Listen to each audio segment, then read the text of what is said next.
নাটোরের লালপুর উপজেলার ইসলামপুর গ্রামে ঢুকলেই চোখে পড়ে ভিন্ন এক চিত্র। প্রায় প্রতিটি বাড়িই যেন ছোটখাটো হাসপাতাল।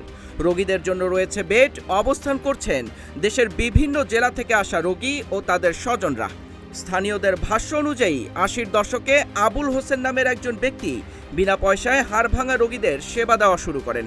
সময়ের ব্যবধানে সেই উদ্যোগী এখন বড় ব্যবসায় পরিণত হয়েছে। বংশ পরম্পরায় গড়ে উঠেছে শতাধিক কথিত কবিরাজ। এটা আবুল হোসেন প্রথম শুরু করে আর কি, লোকে সারতেছিল আসতেছিল। এটা ব্যাপকভাবে হয়েছে যখন আবুল হোসেন 20 টাকা লিখছিল আগে, আস্তে আস্তে 20 টাকা থেকে 100 টাকা। আমার ছেলে ঢাকাতে বঙ্গতে নিয়ে অপারেশন করছিলাম, ঠিক হয়নি। তো ওই অন্য ডাক্তার কাছে নিয়ে গেলাম, সেই চুয়াডাঙ্গা। ওনার বলছে 3 লাখ টাকা লাগবে। আমরা গরিব মানুষ, অত টাকা কোথায় পাবো? তো ওই জন্য আমরা শুনছি, সন্ধান পেয়ে আমরা এই জায়গায় গতকালকে আসছি।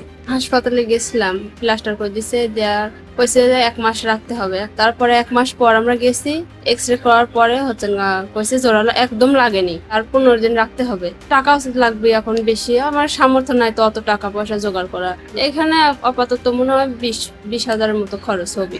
ইনি আমার আব্বা, বউ রিক্সা চালাতো। শেরে বাংলা স্কুলের সামনে অ্যাক্সিডেন্ট হয়, এখানে নিয়ে আসি 1 মাসের কন্ট্রাক্টে 18,000 টাকা কন্ট্রাক্ট। অনেক রোগী আধুনিক চিকিৎসার ব্যয় বহন করতে না পেরে তেল মালিশ, পাতা ও স্থানীয় পদ্ধতির চিকিৎসার ওপর নির্ভর করছেন।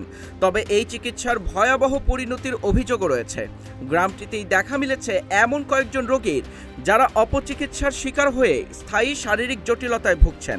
আর এমন একটা গাছ লাগা দেয়, গাছ হচ্ছে 24 ঘন্টা একটা জলে। এখানে আপনারা গৌরব বাড়িতে যাবেন না। হ্যাঁ, আমি এই টাকাটা যদি ডাক্তারের সাথে হলে চিকিৎসা হতে, আল্লাহ আমি একটু ভালো হতো। কবিরাজি চিকিৎসার প্রসারে বদলে গেছে গ্রামের অর্থনৈতিক চিত্র। টিন শেড ঘরের জায়গা নিয়েছে বহুতল ভবন। কথিত কবিরাজরা দাবি করেন তারা জটিল ভাঙা হাড়ও দ্রুত জোড়া লাগাতে সক্ষম। তবে চিকিৎসার নামে মোটা অঙ্কের অর্থ নেওয়ার অভিযোগ অস্বীকার করেন তারা।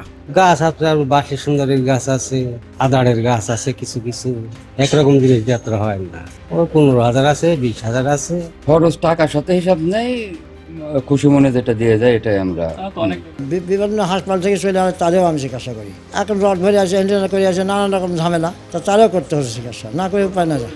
জটিল ভাঙা হোক, ভাঙি গুলি হয়ে গেছে, ছাতু হয়ে গেছে, মশলা হয়ে গেছে, দেখা যায় কুচি কুচি হয়েছে। হাড় গতি চলে, হাড় কারো গতি নেয় না, ঠিকই চলবে গতি। বুঝলেন, ঠিকভাবে চিকিৎসা করলে মিলিতে পারলে সুন্দর হয়। একটু অনিবে চালে হাত থাকলে জীবনে কর্ম করে খাবি, কিন্তু পা আর কাটা লাগছে না, হাড়া লাগছে না। বিশেষজ্ঞদের মতে ভুল ব্যান্ডেজ ও অপরিকল্পিত চিকিৎসার কারণে অনেক ক্ষেত্রে রোগীরা হাত পায়ের স্বাভাবিক কার্যকারিতা হারাতে পারেন। এমনকি ভাঙা হাড়ও সঠিকভাবে জোড়া নাও লাগতে পারে। অন্যদিকে অভিযোগ পেলে আইনগত ব্যবস্থা নেওয়ার কথা জানিয়েছে পুলিশ প্রশাসন। আইন শৃঙ্খলা দিয়ে এগুলো নিয়ন্ত্রণ করা খুব কঠিন। এই সমস্ত কিছু নিয়ন্ত্রণ তখনই সম্ভব হবে যখন আমাদের দেশের মানুষ সামগ্রিকভাবে সচেতন হবে।